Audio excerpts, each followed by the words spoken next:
il y a quelque chose que je ne comprends pas. Il y a quelque chose que je ne comprends pas. Et je sais que le prophète Joël Francis a été vilipendé il y a plusieurs années par rapport à l'enseignement sur la spiritualité. On dirait que dans le monde chrétien, lorsqu'on parle de la spiritualité, les gens ont toujours une orientation de la spiritualité démoniaque. Donc, au fait, les sorciers, les démons, les magiciens, les diables nous a volé les concepts sur la spiritualité. Je ne comprends pas ça. Donc, dès qu'on parle de la spiritualité, pour plusieurs personnes, la spiritualité a toujours une orientation satanique, démoniaque, magique, sorcellerie. Alors que c'est nous qui sommes en Christ, qui devons parler de la spiritualité. La spiritualité démoniaque, satanique, c'est la plus petite spiritualité qui puisse exister. La spiritualité la plus haute et la plus grande d'ailleurs, c'est celle que nous avons en Christ. La Bible dit dans Colossiens au chapitre 2 au verset 10, nous avons reçu tout pleinement de lui, Christ, le chef de toute domination et de toute autorité. La haute spiritualité, c'est celle que nous avons en Christ. Celui qui est à nous est le plus grand que tous ceux qui sont dans le monde, que toutes les spiritualités qui sont dans le monde. Je ne comprends pas. Regardez, même quand Jésus nous demande de chasser, il ne nous dit pas de chasser les sorciers. Il nous dit de chasser les démons. Or, les démons sont plus grands que les sorciers. Donc, si nous pouvons chasser les maîtres des sorciers, c'est que les sorciers sont dans une petite spiritualité dont nous, on ne peut même pas recevoir des ordres auprès de Jésus pour les chasser. Donnez-moi un amen bien. Donnez-moi un amen bien. C'est nous chrétiens, nous qui sommes en Christ, qui devions parler sur le domaine de la spiritualité. La spiritualité, c'est notre domaine. Donnez-moi un amen bien. Je disais que la spiritualité, c'est notre domaine. C'est nous qui sommes des experts en matière de spiritualité. C'est nous qui devrons être des spécialistes en matière de spiritualité. La spiritualité, c'est une très petite spiritualité.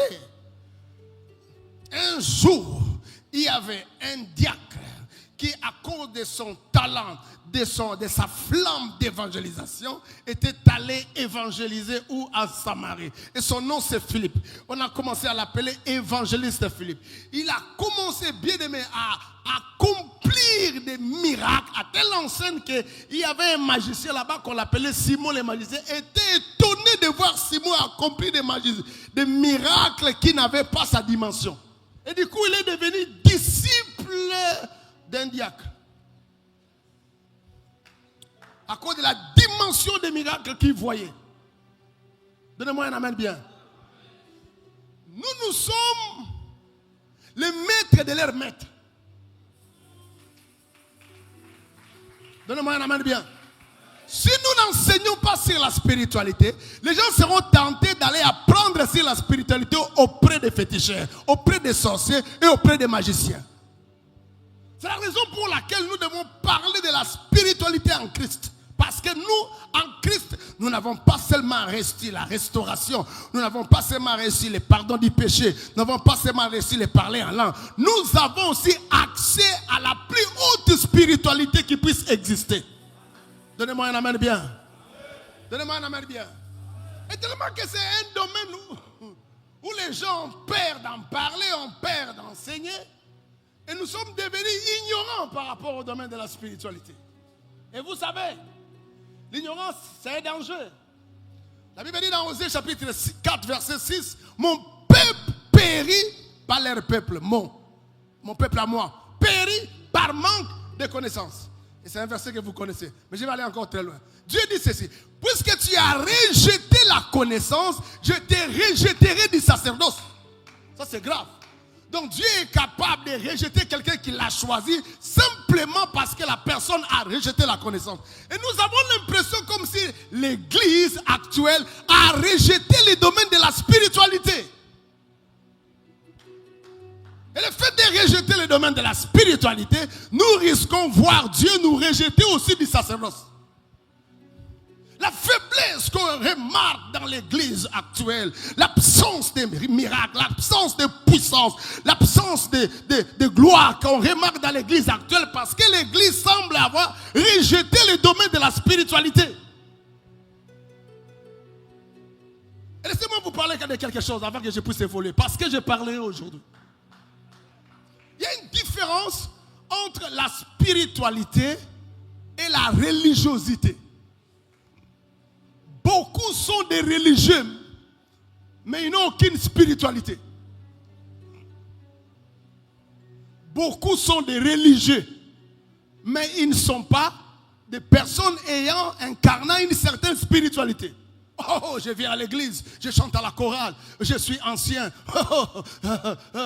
je suis protocole, je suis intercesseur, non, je suis à la logistique. Mais toutes ces choses-là, c'est bien, mais c'est de la religion. Avant de nous convertir, des fois on les faisait. Mais ça n'a rien à voir avec la spiritualité. Je suis sidéré, triste de voir qu'un sorcier qui fait 6 mois dans la sorcellerie est capable de bouffer quelqu'un qui a fréquenté l'église pendant 10 ans. Alors il y a quelque chose. Il y a quelque chose. Comment imaginer quelqu'un qui entre dans la franc-maçonnerie, qui fait 3 mois, qui fait 6 mois, qui fait 3 ans, semble être plus puissant que quelqu'un qui a fait 15 ans à l'église? Il y a un problème. Il y a un problème. Il y a un problème. Nous devons parler de la spiritualité à l'église. Je disais que nous devons parler de la spiritualité à l'église. Je disais que nous devons parler de la spiritualité à l'église. Je disais que nous devons parler de la spiritualité à l'église. Je disais que nous devons parler de la spiritualité à l'église. Ce n'est pas parce qu'il y a une spiritualité démoniaque que nous ne parlerons pas de la spiritualité en Christ.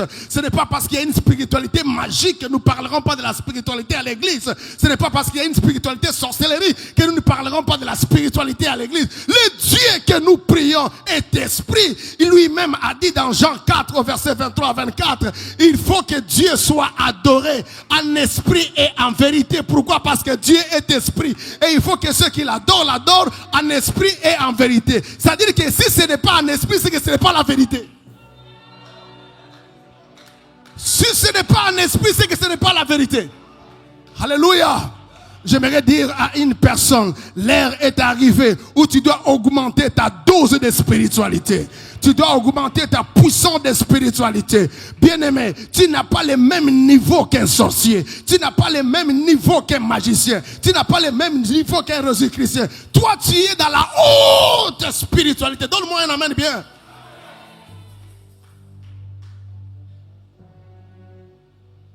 La Bible nous relate l'histoire de 2 personnes. Il s'agit d'une femme dont on ne nous donne pas le nom. La seule chose qu'on nous présente de cette femme, c'est la femme à la perte de sang. Cette femme, à cause de sa maladie, n'avait pas l'habitude de fréquenter la synagogue, même pas le temple. Mais cette femme avait des prédispositions de la spiritualité. Comment vous les reconnaissez? Oui, je reconnais ça parce que quand la Bible parle qu'elle était allée auprès de plusieurs médecins, et à l'époque, quand on parle de médecins, on parle la plupart des cas de médecins grecs qui étaient des médecins liés à la spiritualité. C'est des médecins spirituels. Et le fait que cette femme ait approché des médecins qui travaillaient avec des esprits, cette femme avait comme une certaine sensibilité dans le domaine de la spiritualité. Mais à côté, il y a un Jairus, on dit de lui qu'il est chef de la synagogue, homme de la loi, un religieux. Mais vous allez vous rendre compte qu'en termes de rapidité des miracles, en termes de sensibilité, en termes d'obtention des résultats, cette femme a obtenu les résultats plus que Jairus. Je ne sais pas si vous voyez ça. La personne qui est abordée premièrement, Jésus, ce n'était pas la femme, c'était Jairus. Mais écoute la prière de Jairus. Ma fille est à l'extrémité. Va prier pour elle, pour qu'elle soit guérie. Mais cette femme à la perte de sang, malgré qu'elle était faible parce que 12 ans d'hémorragie, ce n'était pas chose facile. Elle n'avait pas besoin du déplacement de Jésus. La femme s'est simplement dit ceci: Jésus tel qu'il est là, si je suis capable simplement de toucher le bord de son vêtement, je serai guéri. Parce que par rapport à la femme, elle était été informé que tout celui qui est oint a la capacité aussi de oindre ses vêtements. Tout celui qui est oint a la capacité de répandre l'onction dans tout ce qu'il touche et partout il peut se mettre. Et cette femme avait l'information que les habits que portait Jésus avaient une onction pour guérir et arrêter l'hémorragie de sa maladie. Bien-aimé, ça c'est une autre dimension dans la spiritualité. Vous ne pouvez qu'avoir une certaine spiritualité pour avoir de tels genres d'informations, pour avoir de tels genres de sensibilité. Alors qu'on ne pouvait même pas la recevoir. Elle ne pouvait même pas demander d'audience. La Bible dit, en elle-même, elle s'est dit, en elle-même, pendant que Jairus attendait à ce que quelqu'un d'autre programme le miracle pour lui, cette femme elle-même a programmé le miracle pour elle.